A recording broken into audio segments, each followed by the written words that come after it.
Le podcast du Centre national du livre aime les écrivains qui débarquent dans les grands entretiens pour faire entendre leur voix unique.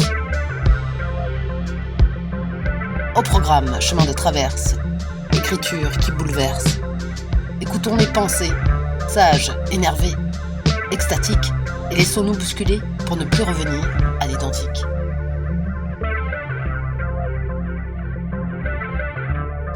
Son livre Mono inaugure la série des grands entretiens avec Eileen Myles, grande poétesse américaine façon Big Generation féminin, icône de la culture queer qui a vécu 1000 vies. Son livre Chelsea Girls vient de paraître en France pour la première fois aux Éditions du sous-sol. Embarquement immédiat pour un voyage littéraire rock'n'roll qui commence à New York dans les années 70, où l'acte d'écrire aussi bien le monde que des choses anodines nous rappelle que la Renaissance, tout comme la perdition, ont un écho familier et questionne la figure du poète contemporain. Action. Chelsea Girls, c'est le témoignage d'une époque ou c'est un journal intime resté trop longtemps confidentiel? Oh, what an interesting way. I mean, that might be the latter might be true about the book in terms of. C'est vrai pour le livre, cette deuxième option. In terms of its being more widely known. Au sens où il est plus largement connu maintenant. I never like to call it a memoir, but it definitely was like a recording of the time. Like I had a particular feeling about living. J'aime pas trop parler de mémoire, j'aime pas l'appeler comme ça, mais c'est clairement une façon d'enregistrer, de garder une trace de l'époque. J'avais une façon particulière de ressentir ma façon de vivre.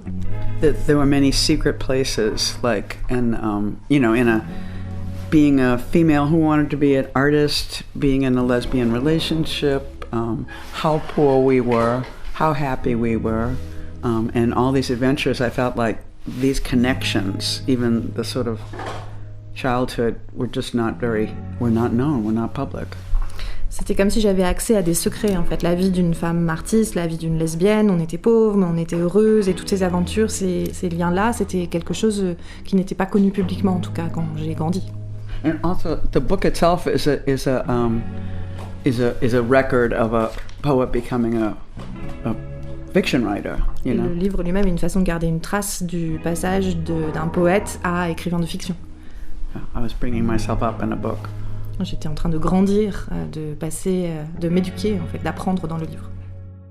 Vous citez Jeanne d'Arc au début du livre, vous vous comparez à une guerrière de lumière. Ah, well, I mean, I think it was using this romantic fiction about even my love for Joan of Arc, and it was a joke in terms of my name, and kind of these are approximate translations, so that was like magical, poetic thinking. Je crois que c'est de la fiction romantique que j'utilise au sujet de Jeanne d'Arc, du personnage de Jeanne d'Arc, mais même mon nom, c'est une traduction approximative, donc c'est une pensée poétique. But as a poet, language is my shield and my magic. Mais en tant que poète, le langage, la langue, c'est mon bouclier et c'est ma magie. Au début de votre livre, vous décrivez la banlieue dans laquelle vous avez grandi et vous parlez de votre soif de découverte, de tout tester. C'était le fait aussi d'appartenir à la middle class? I might be middle class now, but I certainly wasn't middle class then. Je suis peut-être classe moyenne aujourd'hui, mais à l'époque, clairement, je ne l'étais pas. Yeah. So I think, in a way, to be working class and to be living this excessive life was more dangerous than middle class. Je crois qu'une certaine façon, le fait d'appartenir à cette classe populaire, ouvrière, et de vivre cette vie d'excès, c'était plus dangereux que d'être classe moyenne. Because I wasn't coming from a place of comfort, I was coming from a place of maybe not enough, but kind of enough, and then to become poor after that. Parce que je ne venais pas d'un milieu confortable. J'avais juste ce qu'il fallait, et je me retrouvais d'un seul coup pauvre. So I think the coping skills were dreaming. Je pense que la manière d'affronter ça et de tenir le choc, c'était de rêver. Il faut faire la fête pour être poète? No, but I was that kind of poet. Non, mais j'étais ce genre de poète.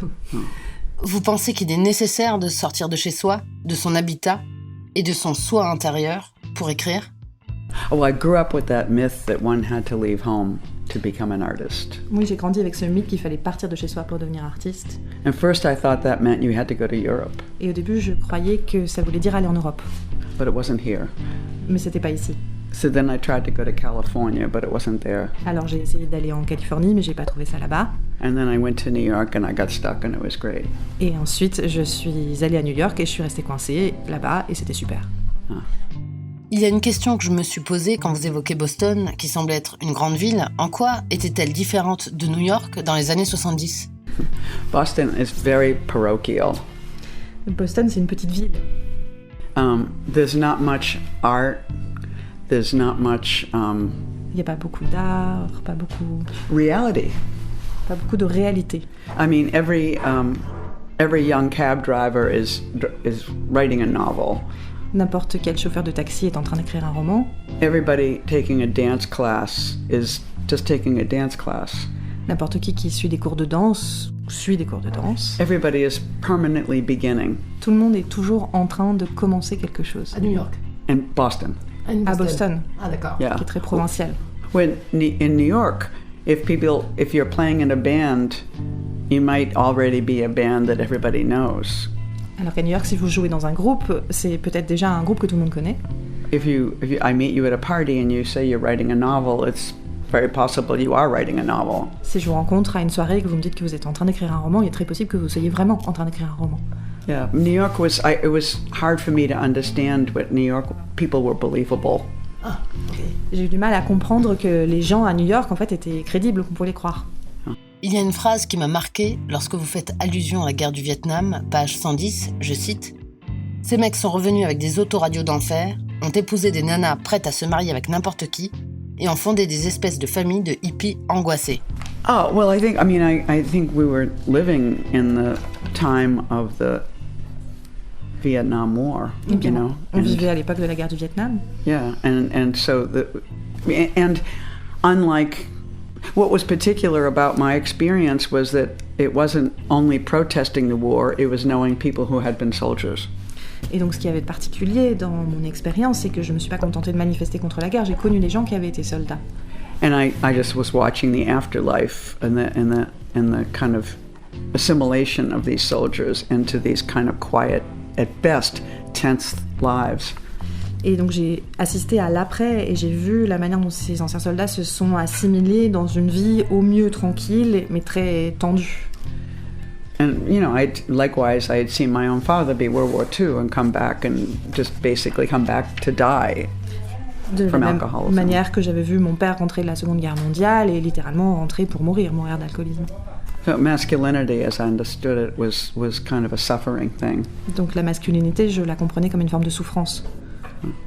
Vous avez vécu Woodstock, certes, vous avez dormi sur une couverture couverte de boue. C'était comment ?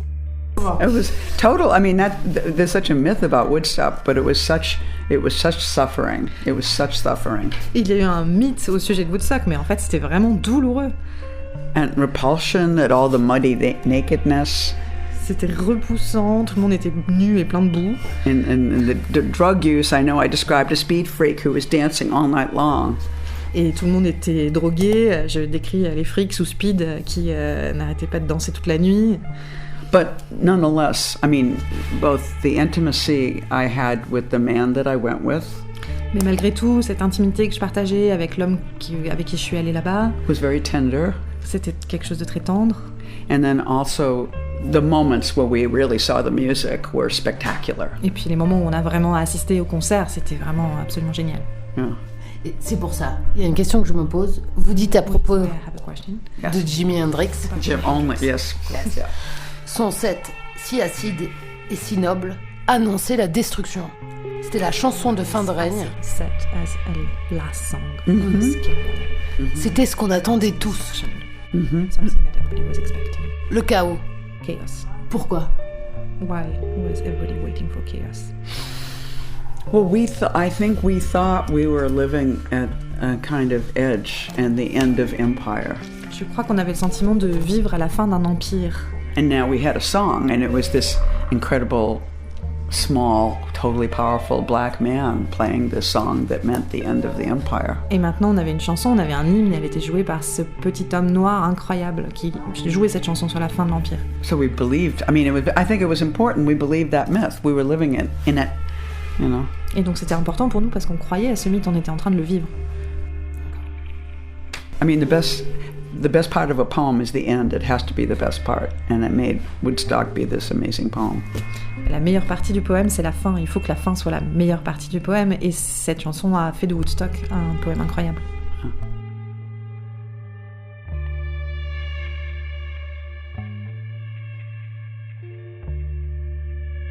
À la lecture de votre livre, on ne peut pas passer à côté des excès, ni de votre hypersensibilité. Vous écrivez, page 137, « Mon livre était posé sur la table basse, je me sentais formidablement bien. Je me sentais figé, complètement figé dans ma vie. Ça ne cesserait jamais d'être exactement comme ça. J'étais un excellent poète et je serai toujours seul. C'était ma malédiction. J'ai pris 2 Valium et je me suis endormi sur le canapé en velours marron qui m'avait toujours fait l'effet d'un cercueil. J'ai entendu une toute petite voix crier mon nom juste avant de perdre conscience. J'ai pensé que ma mort se produirait de cette façon aussi, et j'ai adoré. Mais qui êtes-vous, Eileen Myles? I think just another schmuck. I think it's a very common belief when you're living in a very dangerous way that you're also very holy and that this is a great thing in some way, you know? Juste un vieux schnock comme les autres. On a tendance à croire, quand on vit une vie très dangereuse, qu'il y a quelque chose de sacré là-dedans, de grand là-dedans. But in fact, it was beautiful and it was precious. But you know, I feel, for me, I think that maybe in some ways the value of the moment though is the commonness of it. En fait, c'était beau, c'était précieux, mais je crois que d'une certaine façon, ce qui donne de la valeur à cet instant-là, c'est à quel point il était commun. But I happen to be an alcoholic and drug addict who lived to tell. Il se trouve que j'ai été une alcoolique et un drogué et qui a survécu pour en parler. You know, like you hear about sailors who heard sounds at sea that normally only the dying people hear, and sometimes somebody survives one of those journeys, and I feel like that. On parle parfois des marins qui entendent des chansons en mer que normalement seuls les gens qui vont mourir entendent, et de temps en temps il y en a un qui survit pour venir la raconter, et j'ai l'impression d'être ce genre de survivant. But I also think weirdly my style is to be kind of cool about it. Mais je crois que bizarrement, en tout cas mon style, mon attitude, c'est de faire comme si c'était très cool. But it was kind of amazing, fantastic to imagine this was your dying and you happened to be noticing it. Alors qu'en fait, c'était quand même assez incroyable d'imaginer que c'était ça, mourir, et que j'étais en train de le comprendre, de le voir. Il est question de rencontre, de sexe dans votre livre. Madonna affirme que le sexe, c'est la raison de son succès. Est-ce que le sexe, selon vous, libère la parole, l'écriture? I think, to a great extent, I think writing and sex are the same thing. Je crois que par beaucoup d'aspects, écrire et le sexe, c'est la même chose. I think writing is something that some people do with their sex. Je crois qu'écrire, c'est une chose que certains font avec leur sexe. Yeah. I mean, to some extent, my answer is the same as Madonna's. I think the fact that there is sex in here makes the art more exciting for some people. Par certains côtés, ma réponse est la même que celle de Madonna. Je crois que la présence du sexe dans le livre rend aussi parfois une œuvre plus excitante pour certains. New York est-elle aussi excitante aujourd'hui qu'il y a 30, 40 ans? Now, I mean, yes, I'm sure. I mean, I think Oui, je suis sûre que oui. probably, certainly for people who are not me, Certainement pour les gens qui ne sont pas moi. I can imagine that. J'imagine que c'est le cas. But every time I think I'm tired of New York, I go out and I have a night where this thing happens and this thing happens, and then I'm in a gathering of all these people, and we're all completely delighted to be there, and I feel like we all think this could only happen because we are in New York. Mais à chaque fois que je me dis que j'en ai marre de New York, je sors et je me retrouve à une soirée où il se passe ci et ça, et je rencontre telle personne, et on se rend compte tous qu'on est super excités d'être là, et que c'est sans doute uniquement parce qu'on est à New York que ce genre de choses peut arriver. I mean, I think it remains like a hub that many things pass through. Je crois que ça reste un carrefour où il y a énormément de choses qui se passent. There are just special times when you know that you're there. Et il y a des moments particuliers où on a vraiment cette sensation qu'on est là, au bon endroit. Vous écrivez comme si vous vous adressiez à quelqu'un de proche. Oh, I feel like that's the only. I mean, It seems like the only way I could do it. Parce que je crois que c'était la seule manière dont je pouvais le faire. That it's an act of intimacy and that it's like an extended poem. C'était un acte d'intimité, une sorte de poème qui se prolonge. And I feel all kinds of things. I feel like there's a kind of listening that is writing and then Je pense qu'il y a une forme d'écoute qui est aussi une façon d'écrire. and you're just taking notes for that person. Et prendre comme si on écoutait quelqu'un et qu'on prenait des notes pour cette personne. And then there's somebody, it's like the 1001 Arabian Nights thing. There's the need to keep talking so the person will remain. C'est comme les mille et une nuits en fait. On a besoin de continuer à parler pour que cette personne continue, reste avec nous. En France, on a le sentiment que la figure du poète contemporain est plus classique qu'aux États-Unis.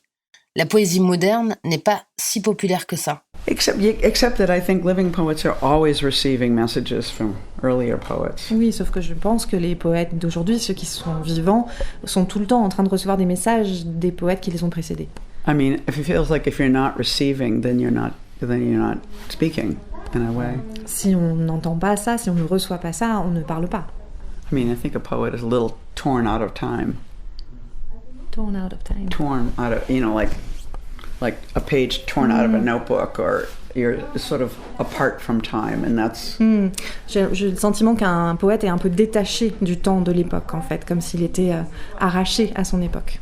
I mean, there's a joke in American poetry, at least from the 60s, they were always saying, poets of the future. They were always... Il y avait une blague dans la poésie américaine, en particulier dans les années 60, on parlait toujours du poète de l'avenir. But I think it means that poets often feel like, we could have a conversation here, but we feel that everybody is listening. Mais je crois qu'en fait, ce que ça veut dire, c'est que les poètes, on est peut-être en train de discuter ici aujourd'hui, mais on a toujours la sensation que tout le monde nous écoute. I think I don't know, I mean, I can't speak for France, but I feel like it's a failure on a poet's part to not think that more people are listening than you can see. Je ne peux pas parler évidemment pour la France, mais je pense que c'est un échec de la part des poètes, c'est une erreur de leur part que de penser qu'il n'y a pas plus de gens qui les écoutent que ceux qui le voient. Vous êtes une femme poète, avec le même panache que les écrivains de la Beat Generation, et vous êtes reconnue comme une icône de la culture queer. Avez-vous eu des modèles d'écrivains? Oh, did I? Oh, sure, yeah. I mean, the thing is, I did grow up reading the Beats. Bien sûr, j'ai grandi en lisant les Beats. And so there was this idea of, like, say, On the Road was a book that came out and changed everything. Bien sûr, Sur la route, c'est un livre qui est sorti et qui a tout changé. So I do believe that when I published Chelsea Girls, I wanted it to be that book. Donc je crois bien qu'effectivement, quand j'ai publié Chelsea Girls, j'avais envie que ce soit ce livre-là. Because it seemed like the people I knew, women or queer people, had not had that book. Parce que j'avais le sentiment que les gens que je connaissais, les femmes ou les personnes queer, n'avaient pas ce livre. But there were a few books. There were books. It was a book called Ruby Fruit Jungle by Rita Mae Brown. Même s'il y avait quelques livres, notamment Ruby Fruit Jungle by Rita Mae Brown. Rita Mae Brown. I mean, it wasn't great literature, but it was a great telling of a woman coming to New York and becoming... C'était pas de la grande littérature, mais c'était un excellent récit d'une femme qui arrivait à New York et qui devenait elle-même. And then I was very moved by Violette Leduc's La Bâtarde. Et j'ai été très émue par La Bâtarde de Violette Leduc. Which seemed a remarkable kind of proposition in between poetry and prose, the manner of the writing. C'était assez remarquable cette proposition qui se situait entre la poésie et la prose. And it was queer. Et c'était aussi un livre queer. There was a New York journalist, but she was more than that, named Jill Johnston. Il y avait une journaliste new-yorkaise, mais qui était davantage encore que ça, mais qui s'appelait Jill Johnston. She had a column in the Village Voice that, when the Village Voice was powerful, people, mostly women and lesbians, were reading it all over America. Elle tenait une chronique dans le Village Voice à une époque où c'était un journal important et les gens, et les femmes en particulier partout en Amérique, lisaient cette rubrique, cette chronique. Many women came to New York to be Jill Johnston. Et donc il y avait un tas de femmes qui venaient à New York pour devenir Jill Johnston. Like many women came to have sex with Rita Mae Brown. De même que beaucoup de femmes venaient à New York pour coucher avec Rita Mae Brown. And then, Gertrude Stein was mind-boggling, and I read her when I was in my 20s. Et puis bien sûr, Gertrude Stein, qui était vraiment complètement incroyable et que j'ai lu à la vingtaine. Because she said that you can change language. Parce qu'elle a dit qu'on pouvait changer les mots. And you could say that you were a genius. Et on pouvait se déclarer un génie. Like a man could. Comme un homme. So all these things were my saints and heroes, and it's just like when I began to write, I know that I wanted to make this kind of model in a way, you know, but also for the writing itself to be very important, the inside of the model to be as important as the outside. Mais donc c'est tous ces gens-là qui étaient mes saintes, mes héroïnes, et je savais que j'avais envie de leur ressembler, mais c'était aussi l'intérieur, la matière de leur écriture. L'extérieur, la personne était importante, mais aussi leur manière d'écrire. À la fin du livre, vous racontez le moment où Allen Ginsberg vous demande un autographe. Mais ça fait quel effet? I was very stuck and awkward, and it was very funny. Though I knew him, and he was emprunté, mal à l'aise, et c'était très drôle. I mean, I knew him, and he was very generous to me, and the fact that he came to my book party meant that I counted, and that was exciting. Je connaissais, il a toujours été très généreux avec moi, et le fait qu'il vienne au lancement de mon livre, ça voulait dire que je lui ai importé, et c'était très excitant. But what do you say to the great poet? Mais qu'est-ce qu'on dit à un grand poète? You know, I was struck. I was dumbstruck. J'étais complètement coincée, je savais pas quoi dire. Yeah. Vous avez eu une vie extraordinaire, vous avez rencontré énormément de gens. Quelle est la personnalité qui vous a le plus marqué? Oh, that's very hard to say. I don't know if there was a most. Plusieurs.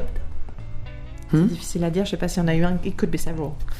You could quote more than one. Yeah, I mean, Alan was very important. Allen Ginsberg, clairement, était important. You know, and there was another person in there. Ted Berrigan was at the same party, and he was like an older brother poet. Who? Ted Berrigan. Ted Berrigan était à la même fête, et c'était aussi un peu comme un grand frère poète. And he was married to Alice Notley, who was a very good poet friend, who lives in Paris now. Alice Notley, qui était aussi une très bonne amie poétesse qui vit à Paris maintenant. And then, but then just like the people who were my contemporaries, who I just spent days and hours with, and like their names wouldn't mean anything to anybody, but they were like the people who really made it work and happen. Et puis tous mes contemporains, les gens avec qui je passais ma vie en fait à ce moment-là, dont les noms ne diraient rien à personne, mais qui sont vraiment les gens qui ont fait que ça a pu marcher. My girlfriend, whose name was not Chris. Ma copine, qui ne s'appelait pas Chris. She was a lover and a fellow criminal. C'était ma complice, c'était mon amante. You know, because in so many ways too, it was the search for a lost childhood. Parce que c'était aussi une quête de l'enfance perdue. You know, when I was growing up, I was actually trying to be the good son. Quand j'étais petite, j'essayais d'être un bon fils en fait. You know, and so I couldn't get into too much trouble in Boston. Donc il fallait pas que je fasse trop de bêtises à Boston. So now when I was putting this dream together with being a poet, I was doing it in New York. I was having my younger part a little later. Et donc quand j'ai réalisé mon rêve, construit ce rêve de devenir poète à New York, c'est comme si j'avais vécu ma jeunesse un petit peu plus tard. So Chris was younger than me and even wilder and had nothing to lose. Et Chris était plus jeune que moi, encore plus dingue et n'avait rien à perdre. And so she made it possible for me to meet really bad. Et donc c'est elle qui m'a permis en fait de vraiment faire n'importe quoi.